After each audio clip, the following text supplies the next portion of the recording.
కోడి కూసుడు సత్యమే, తెల్లారుడు సత్యమే. కానీ కోడి ఏమనుకుంటుందట, నేను కూస్తేనే తెల్లారింది అనుకుంటుంది. నేను కొట్లాడిన పసుపోడు కోసం, నేను కొట్లాడిన పసుపోడు కోసం అనుకొని ఏమయ్యేదో చెప్పు. ఇప్పుడు వక్ఫ్ ఇంపార్టెంట్, వక్ఫ్ కవర్ చేయండి బాగా. వచ్చినోడన్నా నేను నిజామాబాద్ జిల్లాకి పసుపోడు వచ్చింది, నిజామాబాద్ జిల్లాలో ఈ వాల్యూ యాడెడ్ సర్వీసెస్ పెడదాము, ఈ ఇండస్ట్రీ పెడదాము, మా గవర్నమెంట్ తరఫున ఇది ఉంది, మా గవర్నమెంట్ తరఫున మేము ఈ సబ్సిడీ ఇస్తాము, మేము ఎలక్ట్రిసిటీ సబ్సిడీ ఇస్తాము, మేము వాటర్ తెచ్చిస్తాము, మేము భూమి ఇస్తాము, మేము రోడ్ వేసిస్తాం. మాట్లాడండి ఎవడన్నా మాట్లాడిండా? ఎవరన్నా పాజిటివ్గా మాట్లాడినరా? ఆ హెలికాప్టర్ ఒక దగ్గర దిగేది, ఇంకో దగ్గర దిగేది. ఆ కూలిపోతే గంత పూర్త కామన్ సెన్స్ లేదు సూలపుట్ల. కమాన్ కూలితే కూలిది, హెలికాప్టర్ కూలితే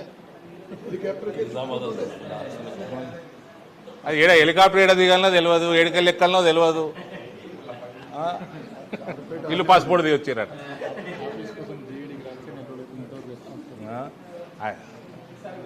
మళ్ళా ఒక మాట్లాడుకుంటా పసుపు బోర్డు పనులు 2 నెలలకెళ్ళి మీ దగ్గర ఫైల్ ఉంది సూలకుట్ల మంత్రులు. 2 నెలల నుంచి నిజామాబాద్ రూరల్ మీ ఎమ్మెల్యే వాడతలేడు, టెంపరీ, మాకు 2 నెలలకో 3 నెలల కోసం పసుపు బోర్డు రాసింది, అది ఇవ్వండి, రెంట్కి ఇవ్వండి అని, పైసలు కడతామని.